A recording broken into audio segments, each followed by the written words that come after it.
Ih, wibu.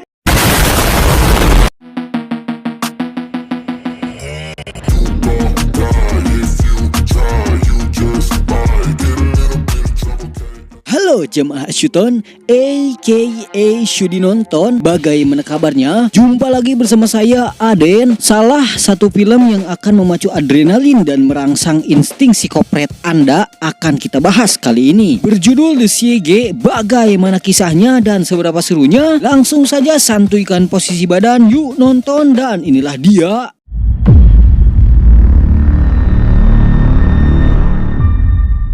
Cerita dimulai dengan memperlihatkan adegan di mana ada sekelompok agen khusus yang sedang ditugaskan untuk membawa seorang informan. Dari gestur tubuh dan cara bagaimana mereka memperlakukan tahanan tersebut, sepertinya mereka sedang menahan seseorang yang begitu penting dan berbahaya. Tetapi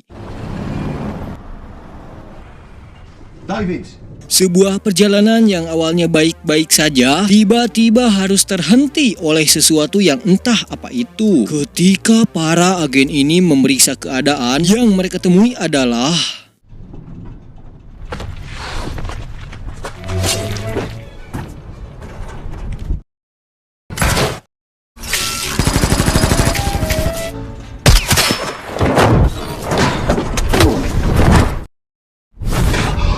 Killable.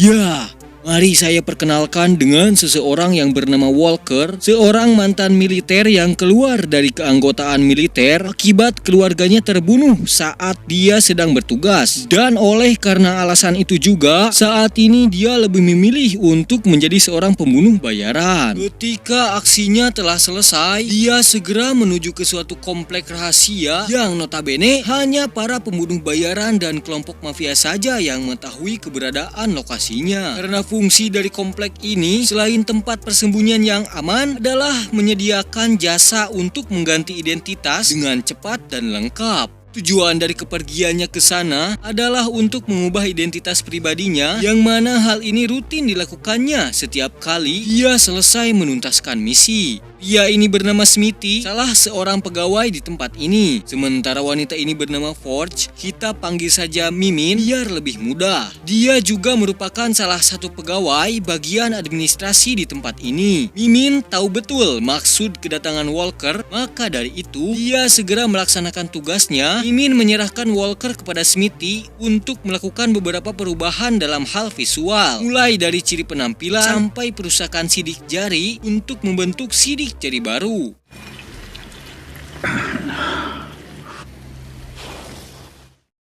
Setelah semua prosesnya selesai, Walker bergegas pergi ke kamar yang sudah disiapkan untuknya sambil menunggu dokumen identitasnya selesai dibuat. Tetapi lama setelah itu,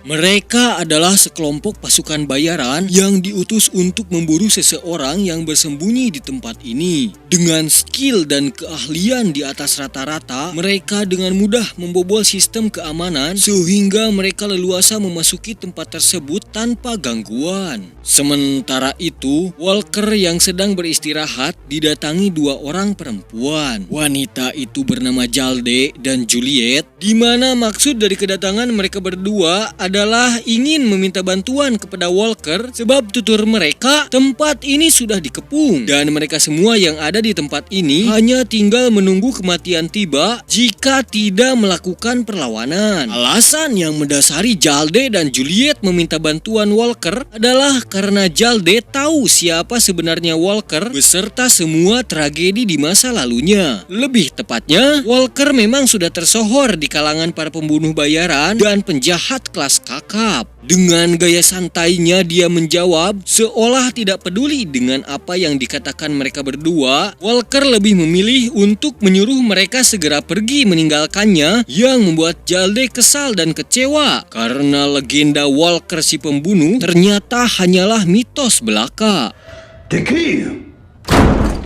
Akan tetapi, ketika dia sedang akan mengkurut jenggotnya, salah satu anggota kelompok bayaran memasuki kamarnya, sehingga dia terpaksa melakukan perlawanan.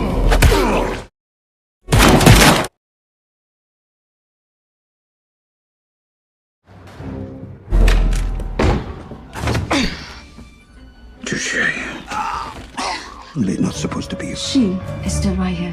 Ya, dengan satu kejadian saja, dia mampu menyimpulkan bahwa pasti orang yang mereka cari adalah Juliet yang langsung dikonfirmasi olehnya. Bukti bahwa instingnya sudah next level. Ketika terdengar suara tembakan, Walker menyuruh Jalde untuk menanganinya karena masa iya sih seorang legenda harus melawan krocok seperti mereka.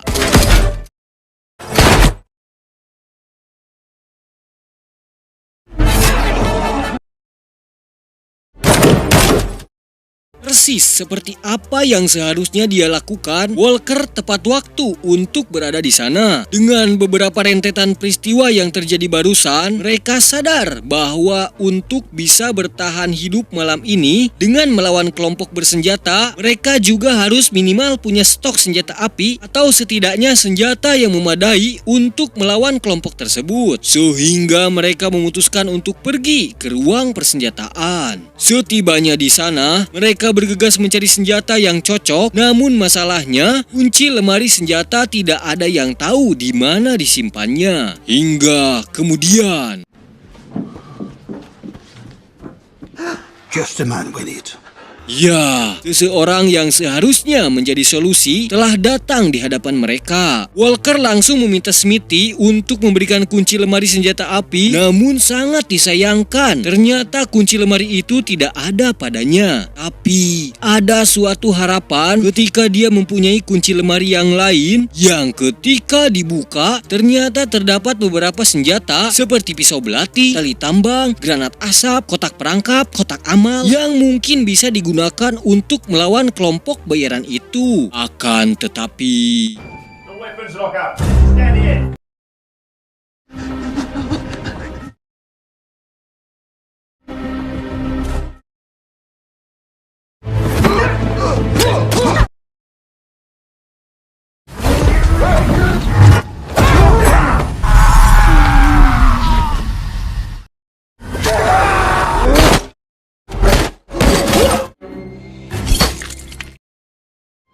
Gosh.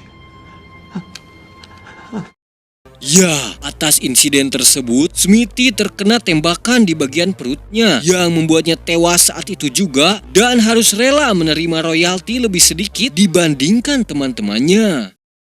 Fuck. Setelah itu, mereka bergegas pergi ke laboratorium untuk mengeluarkan peluru yang sempat mencium paha Walker. Di sana kita akan tahu alasan sesungguhnya kenapa kelompok bayaran tersebut memburu Juliet. Ya, Jalde dan Juliet adalah mantan penyedia jasa ahoy-ahoy. Lebih tepatnya, mereka adalah korban perdagangan serabi lempit yang dilakukan oleh seorang mucikari kelas atas, Sex trafficking.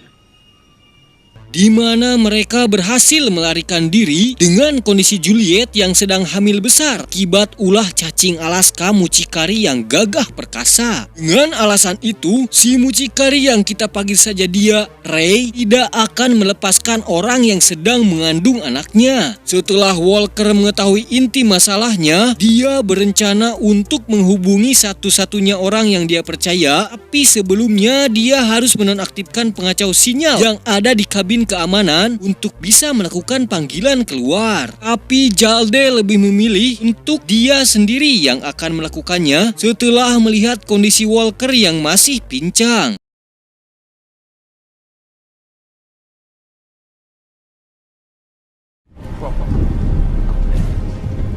Ya, keadaan di sekitar komplek ini memperlihatkan bahwa kelompok bayaran sedang berjaga sambil berbagi jokes ala bapak-bapak yang mengharuskan Jalde untuk melawan mereka semua.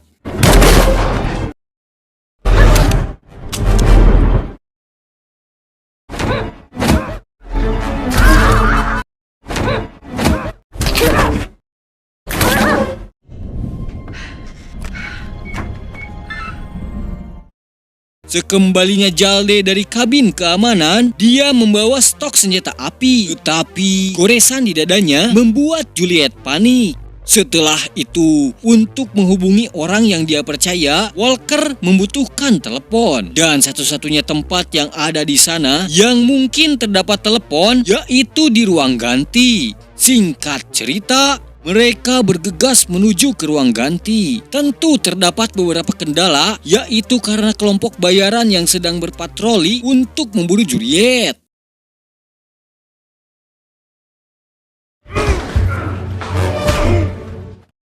Di sisi yang lain, mari saya perkenalkan kepada pemimpin kelompok bayaran ini. Dia bernama Mark yang sedang bersama dua dedengkot anak buahnya, yaitu James dan Kit. Mereka mempunyai keahliannya masing-masing, di mana James adalah pembunuh spesialis jarak jauh dengan ciri khasnya yang selalu membawa senjata berukuran besar. Sementara Kit adalah spesialis jarak dekat dengan ciri khasnya yaitu selalu bertarung dengan gaya bertarung yang lincah dan tipu muslihatnya yang berbahaya. Mereka sudah mengetahui bahwa pasukannya sudah banyak yang terbunuh dan waktu yang diberikan oleh kliennya tinggal sebentar lagi. Yang mau tidak mau, Mark harus memerintahkan mereka berdua sebagai senjata rahasia. Kit langsung bergerak menghampiri semua pembunuh bayaran yang ada di komplek ini dan dengan tipu muslihatnya dia menawarkan sebuah pekerjaan berdarah yang mereka pasti akan menyukainya.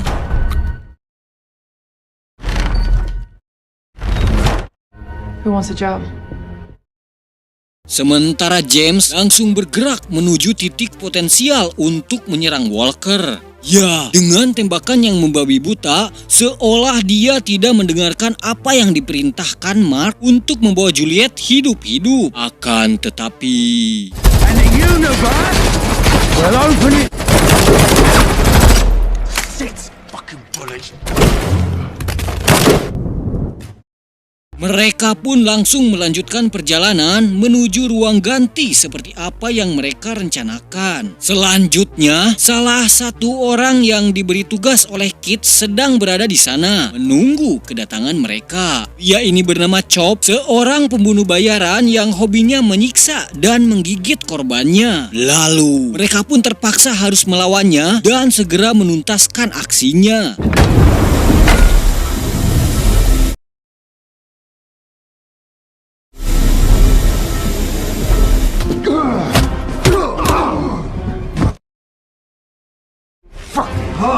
Tetapi pria ini terlalu kuat dari apa yang mereka bayangkan sehingga ketika keadaan sudah sangat mendesak,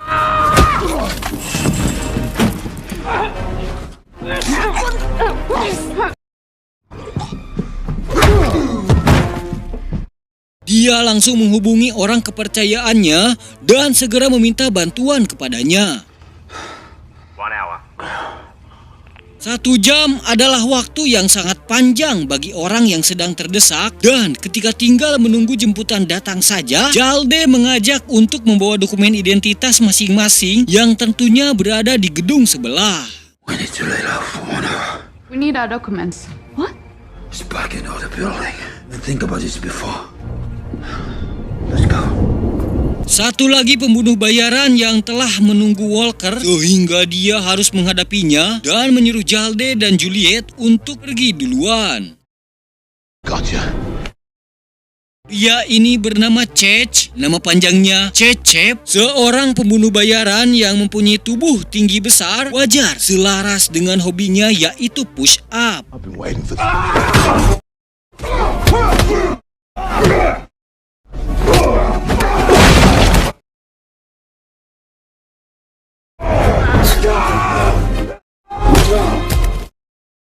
Sementara di luar sana, lolos dari pria tinggi besar rupanya bukan suatu kebebasan di mana Jalde dan Juliet harus berpapasan dengan seorang pembunuh bayaran yang lain yang mana pria ini bernama Jake yang selalu tampil maskulin meskipun sedang dalam misi. Find the documents.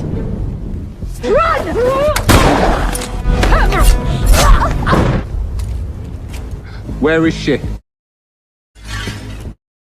One sweet Juliet. Ternyata itu bukanlah Juliet, tetapi Walker yang sedang mengalihkan perhatian. Sehingga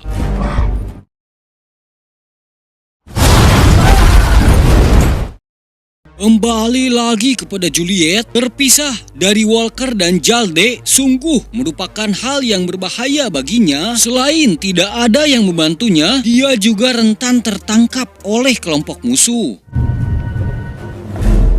Benar saja, diam-diam Cage telah menguntitnya dari belakang. Ketika Juliet melihat Walker dan Jalde, Cage berhasil membekapnya dan memberikan sedikit lukisan di wajahnya. Kembali lagi kepada Walker, dia memasuki ruang kerja Mimin yang memang malam ini seharusnya dia akan menyelesaikan dokumen identitasnya. Tetapi Another innocent suffers. You didn't deserve this. ya, dia ditemukan sudah tewas tak bernyawa di kursi kerjanya. Dari sinilah Walker merasa sudah cukup untuk membantu Jalde dan Juliet setelah kematian Smithy dan Mimin yang dirasa sudah seperti keluarga barunya. Dia tidak ingin lagi orang yang tidak bersalah seperti mereka menjadi korban selanjutnya. Walker menegaskan akan ada satu mobil jemputan untuk mereka berdua sebentar lagi dan ini akan segera berakhir. No attachment. I see. Jelas, ini kembali membuat Jalde merasa kecewa dan pergi meninggalkan Walker dari sana. Tak terasa, Fajar pun sudah menunjukkan eksistensinya. Jalde menyelundup di antara ruyung eri dan melihat Cage telah menangkap Juliet. Dia membawanya ke hadapan Mark untuk menyerahkan Juliet. Tetapi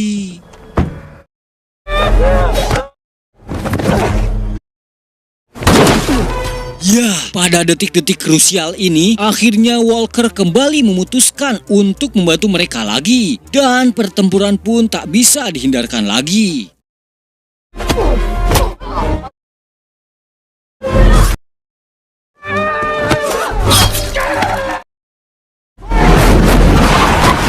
Mobil yang mereka tunggu-tunggu akhirnya datang juga. Mereka bergegas memasukinya dan sudah bisa bernapas lega.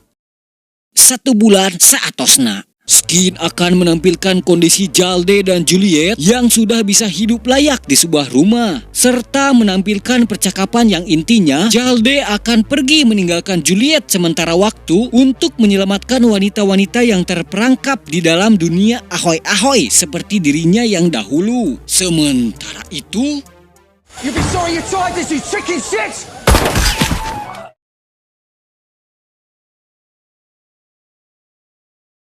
Getting attached. I'm not worried. dan film pun tamatlah sudah.